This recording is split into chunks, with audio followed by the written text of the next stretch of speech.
7 جگہ بسم اللہ مت پڑھنا ورنہ انسان کافر ہو جاتا ہے۔ خبردار۔ بسم اللہ الرحمن الرحیم۔ قرآن مقدس اللہ کی عظیم کتاب ہے، یہ برکت والی کتاب ہے۔ اس کی آیتیں مومنوں کے لیے شفا ہیں۔ اس کے ایک ایک حرف میں 10 نیکیاں اللہ نے مقرر فرمائی ہیں۔ قرآن مقدس دنیا اور آخرت کی پریشانیوں کا علاج ہے۔ قرآن مقدس رحمتوں کا خزانہ ہے، لیکن اس عظیم رحمت والے خزانے سے مالا مال ہونا ہو تو پہلے سچے دل سے بسم اللہ الرحمن الرحیم پڑھو، پھر اس خزانے کو کھولو اور زیادہ سے زیادہ اللہ کی رحمتوں کو حاصل کرو۔ جب قرآن مقدس جیسی عظیم کتاب بغیر بسم اللہ الرحمن الرحیم کی نہیں کھلتی تو دوسرے جائز کام کی برکتیں بغیر بسم اللہ الرحمن الرحیم کے کیسے حاصل ہو سکتی ہیں؟ حضرت عثمان بن عفان رضی اللہ تعالی عنہ نے رسول اللہ صلی اللہ علیہ وسلم سے بسم اللہ کی نسبت سوال کیا۔ آپ صلی اللہ علیہ وسلم نے فرمایا، یہ اللہ تعالیٰ کا نام ہے، اللہ تعالیٰ کے بڑے ناموں اور اس میں اس قدر نزدیکی ہے جیسے آنکھ کی سیاہی اور سفیدی میں۔ جابر رضی اللہ تعالی عنہ فرماتے ہیں، جب یہ آیت بسم اللہ الرحمن الرحیم اتری، بادل مشرق کی طرف چھٹ گئے،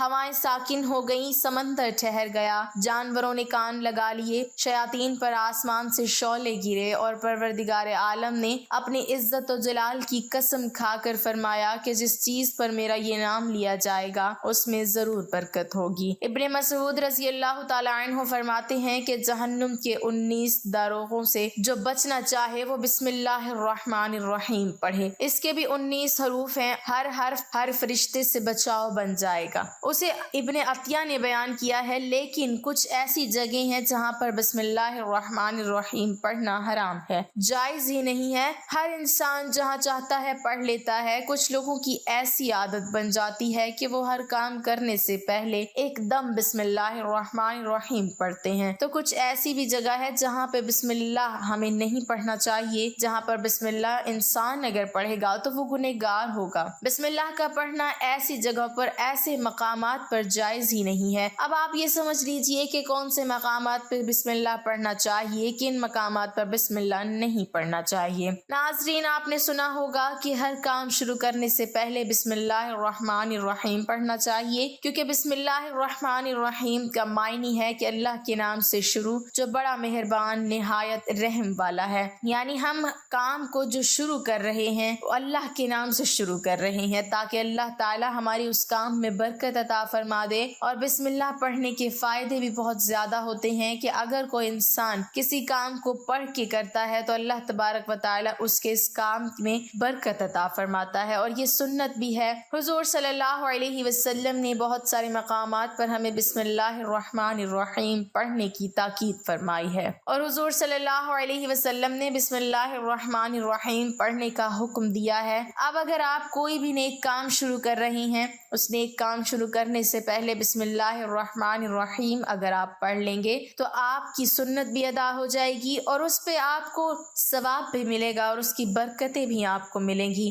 اگر آپ نے کسی نیک کام شروع کرنے سے پہلے بسم اللہ پڑھ لیا تو پھر انشاءاللہ اس میں آپ کا نقصان نہیں ہوگا، اللہ تعالیٰ خود آپ کا حامی و مددگار اور ناصر بن جائے گا، کیونکہ آپ نے اپنے کام کو اللہ کے نام سے شروع کیا ہے کہ ہمارا کام تھا کرنا، اور بندہ کیا کرتا ہے اور اس کے بس میں ہوتا کیا ہے؟ بندہ تو اسباب اختیار کرتا ہے، اور بندہ کر بھی کیا سکتا ہے؟ بندے کے ذمہ صرف اسباب کا اختیار کرنا ہے کہ آپ کسی کام کو کرنے سے پہلے سبب اختیار کریں کہ ہمیں یہ کام کرنا ہے، باقی اللہ کے سپرد کر دیں۔ آپ اپنے کام کو کریں، باقی جو آپ کا کام ہے وہ اللہ تبارک و تعالیٰ کے سپرد کر دیں۔ ایک مرتبہ ایک صحابی آ کر عرض کیا، یا رسول اللہ صلی اللہ علیہ وسلم، میں پریشان ہوں، ہمارے اونٹ کہیں کھو گئے ہیں۔ تو آپ صلی اللہ علیہ وسلم نے ان کو یہ بتایا کہ اللہ پہ بھروسہ کرو، اور اللہ پہ بھروسہ ہی اصل چیز ہے۔ یہ بولو کہ میں نے اللہ پر بھروسہ کر لیا،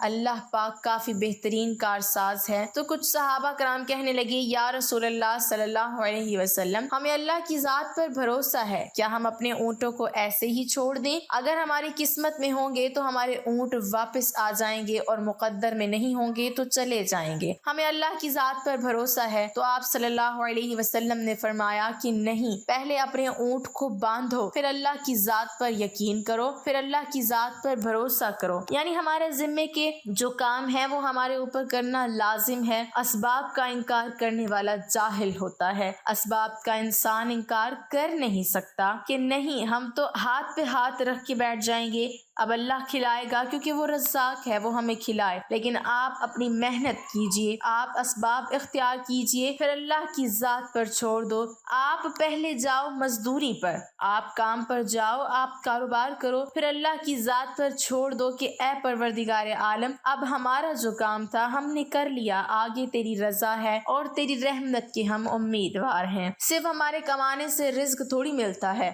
آپ نے کمایا بس کما کے لے آئے۔ اس کے علاوہ آپ غور کیجئے کہ دانے کو زمین سے نکالا کس نے، اس کے بعد پھر اس کو گیہوں کی شکل میں، پھر وہ آٹے کی شکل میں بنا، پھر وہ روٹی بنتی ہے۔ ہم سمجھ رہے ہیں کہ یہ ہماری محنت سے ہو رہا ہے، ہم نے روٹی بنائی، روٹی بنا کے وہ گوشت یا سالن یا سبزی ہمارے سامنے آئی، اس کے بعد ہم نے جیسے اس کو بسم اللہ الرحمن الرحیم پڑھ کے کھایا تو اب ہمارے حلق پر ایک فرشتہ بیٹھا ہوا ہے، وہ فرشتہ اب اللہ سے اجازت مانگ رہا ہے۔ حلق میں ہماری دو نالیاں ہوتی ہیں، ایک نالی ہوتی ہے جو سانس کی ہوتی ہے، ایک نالی وہ ہوتی ہے جس سے رزق اندر جاتا ہے، کھانا اندر جاتا ہے۔ تو یہ دو نالی بالکل برابر ہوتی ہیں اور دونوں کا ایک ہی چھید ہوتا ہے، لیکن پھر وہ اندر جا کر الگ ہو جاتی ہیں۔ اب آپ یہ سوچ کر دیکھیے کہ فرشتہ یہاں پر بیٹھ کر اللہ سے پوچھتا ہے ہمارے ہر لقمے پہ کہ مولا اس لقمے کو زندگی کا سبب بناؤں یا موت کا باعث بنا دوں۔ اب اللہ تعالیٰ کی اگر مرضی ہوتی ہے تو وہ لقمہ زندگی کا سبب بن جاتا ہے، اور اگر اللہ کی مرضی نہیں ہوتی تو وہ لقمہ موت بن جاتا ہے۔ یعنی اگر وہ لقمہ بجائے خوراک والی نالی میں جانے کے اگر وہ سانس کی نالی میں چلا جائے تو پھر انسان ختم ہو جائے گا۔ تو آپ دیکھیں ہم نے اتنے سارے کام کیے لیکن فرشتہ یہاں پر بیٹھا ہوا ہے کہ اس نوالے کو، اس لقمے کو کہاں لے جانا ہے۔ تو یہ آپ نے اسباب اختیار کیے، یعنی اس کو اسباب اختیار کرنا کہتے ہیں، اور اللہ تبارک و تعالیٰ پر چھوڑ دیا۔ تو نیک کام ہم شروع کر رہے ہیں، کھانا کھا رہے ہیں تو ہمیں بسم اللہ پڑھنے کی تاکید کی گئی ہے، لیکن بہت سارے لوگ ایسے ہوتے ہیں کہ کچھ حرام کام کرتے ہیں۔ جیسے مثال کے طور پہ اگر کوئی انسان جوا کھیل رہا تو اس میں بسم اللہ کا پڑھنا حرام ہے کہ اللہ کے نام سے شروع۔ اللہ نے کب کہا تھا کہ آپ جوا کھیلو جا کر؟ اللہ نے کب کہا تھا کہ آپ شراب بیچو جا کر؟ اللہ نے کب کہا تھا کہ آپ جھوٹ فریب مکر کرو جا کر؟ اللہ نے تو کہا ہی نہیں۔ ایک شخص نے بڑی عالیشان منزل بنوائی اور اس پر لکھا ھذا من فضل ربی، اور شیطان نیچے بیٹھا رو رہا ہے۔ تو لوگوں نے پوچھا تو کیوں رو رہا ہے؟ تو اس نے کہا کہ دیکھو میں نے اس سے جھوٹ بلایا، فراڈ کروایا، ہم نے اس کی بلڈنگ فراڈ کر کے بنوا دی، اور یہ لکھ رہا ہے ھذا من فضل ربی، یہ میرے رب کا فضل ہے۔ اللہ نے کہاں کہا تھا کہ جھوٹ بول کے کمانا؟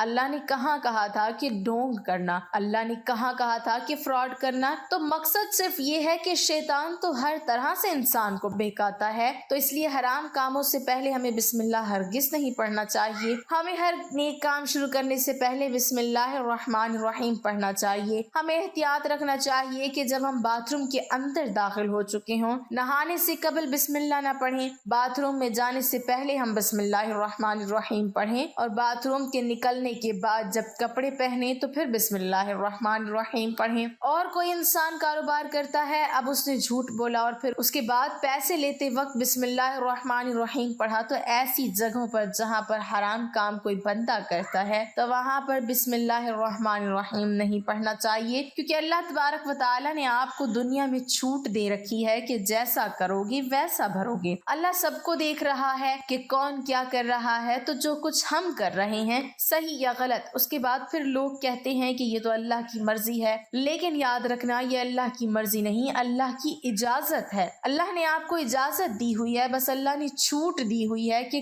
کر لو دنیا میں جیسا کرنا ہو۔ اللہ ظالم کو ڈھیل دیتا ہے لیکن جب پکڑتا ہے تو چھوڑتا نہیں ہے۔ اللہ کی پکڑ بڑی سخت ہے، تو دنیا میں اللہ دیکھ رہا ہے، یہ مرضی نہیں ہے اللہ کی کہ آپ گناہ کرو، لیکن اللہ نے بس اجازت دی ہوئی ہے کہ آپ کر لو۔ دیکھیں کتنا کرو گے، ایک دن آؤ گے میرے پاس، جب آؤ گے تب ہم فیصلہ کریں گے مالک یوم الدین، انصاف کے دن کا حاکم۔ تو اللہ کی ربیت سمجھیے، اور ہمیں یہ سمجھنا چاہیے کہ کون سے کام ہمیں کب کرنا چاہیے، کب نہیں کرنا چاہیے۔ جو سنت رسول صلی اللہ علیہ وسلم پر ہم عمل کریں گے تو اللہ تعالی ہمیں کامیاب کر دے گا، دنیا میں بھی اور آخرت میں بھی انشاءاللہ تعالی۔ اللہ پاک ہمیں بہتر عمل کرنے کی توفیق عطا فرمائے اور ہمارا خاتمہ ایمان پر فرمائے، آمین۔ ناظرین، کمنٹ باکس میں اللہ تعالیٰ کے 99 ناموں میں سے ایک نام ضرور ٹائپ کریں۔